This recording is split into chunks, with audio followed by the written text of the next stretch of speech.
किन्हीं 5 प्रश्नों के उत्तर दें। प्रोफेसर चुन्नीलाल काफी मशहूर अध्यापक थे। प्रश्न पूछने की कला में बड़े निपुण थे। प्रोफेसर चुन्नीलाल काफी मशहूर अध्यापक थे। प्रश्न पूछने की कला में बड़े निपुण थे। क्लास में भी अलग अलग प्रकार के प्रश्न पूछते थे। उनके इस गुण से सभी खुश रहते थे। प्रोफेसर चुन्नीलाल की शादी की उम्र आई। अनेकों लड़कियां देखी पर कोई पसंद न आई, क्योंकि लड़की देखते ही प्रश्न पूछने की झड़ी लगा देते थे। सामने वाले कुछ प्रश्नों के उत्तर दे निरुत्तर हो जाते थे। कहीं टाँका फिट नहीं हो रहा था, उम्र निकल रही थी। पूरा घर परेशान और समस्या दिन प्रतिदिन बढ़ रही थी। अब घर वाले पूछते हैं कि तुम्हारा कहीं कोई चक्कर तो नहीं चल रहा है, फिर हर रिश्ता नामे क्यों बदल रहा है? प्रोफेसर साहब बोले, ठीक है, अब प्रश्न नहीं पूछेंगे, बिना पूछे चुपचाप शादी कर लेंगे। देखते ही देखते शादी की हसीन रात आ गई। 7 फेरे 7 वचन ले दुल्हन घर आ गई। प्रोफेसर साहब को लगा एक मुर्गा फंस गया। प्रश्न पूछने के लिए एक अच्छा साथी मिल गया। दुल्हन को सामने देखते ही स्वागरात एवं पुराना इतिहास भूल गए। पुराना इतिहास का मतलब है कि पहले जो लड़कियां ना करके जा रही थी प्रोफेसर साहब को। दुल्हन को सामने देखते ही स्वागरात एवं पुराना इतिहास भूल गए। एक के बाद एक प्रश्न लगातार पूछते चले गए। प्रोफेसर साहब बोले, आपका नाम कमला है या विमला? कारण बताओ। साथ में अपनी सहेलियों का नाम एवं पते भी ठीक से समझाओ। अपनी सही उम्र का विवेचन कीजिए। सहेलियों की उम्र मुझसे न छुपाते हुए स्पष्ट कीजिए। आपके माँ बाप ने मैनर्स नहीं सिखाए, कारण बताइए।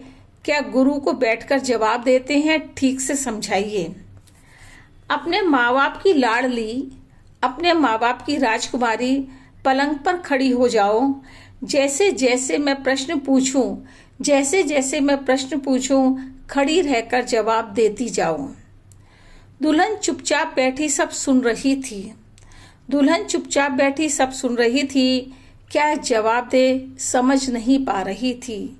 सोचने लगी, क्या इसी को सुहागरात कहते हैं? क्या सुहागरात को ऐसे ही प्रश्न पूछे जाते हैं? प्रोफेसर साहब आगे बोले, आपके कितने बहन भाई हैं? स्पष्ट कीजिए। कितने छोटे और कितने आपसे बड़े हैं? कम शब्दों में उत्तर दीजिए। सभी माँ बाप पर निर्भर है या नहीं? संक्षिप्त में बताइए। अपने पैरों पर खड़े हो कुछ कमा लेते हैं या नहीं? टिप्पणी कीजिए।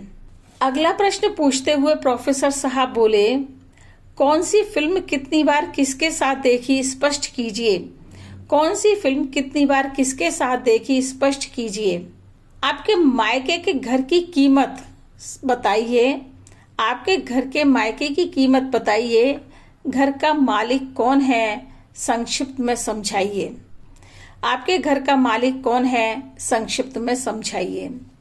क्या जवाब दे या ना दे सोचने पर मजबूर हुई। किस मुसीबत में फंस गई? मेरा क्या है कसूर? इतने सारे प्रश्नों को सुन जब बर्दाश्त से बात बाहर हो गई, तब दुल्हन गुस्से में बोली, बस अब चुप हो जाइए। नहीं पता था परीक्षा में बैठने जा रही हूँ। दुल्हन बन किसी की पत्नी या बहू बनने नहीं जा रही हूँ। यह सुन प्रोफेसर साहब प्यार से बोले, अरे पगली नाराज क्यों होती है? किन्हीं 5 प्रश्नों के उत्तर देना अनिवार्य है, क्योंकि सभी प्रश्नों के अंक एक समान हैं। नई नई दुल्हन इतने सारे प्रश्नों को सुन परेशान हो गई। दूसरे दिन प्रोफेसर चुन्नीलाल को छोड़ मायके चली गई। घर में क्लास लेने का रिजल्ट सामने आया। प्रश्न पूछने के कारण जिंदगी के सफर में फेल पाया।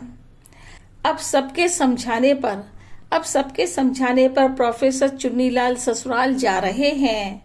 ससुराल पहुंच माफी मांग दुल्हन को वापस ला रहे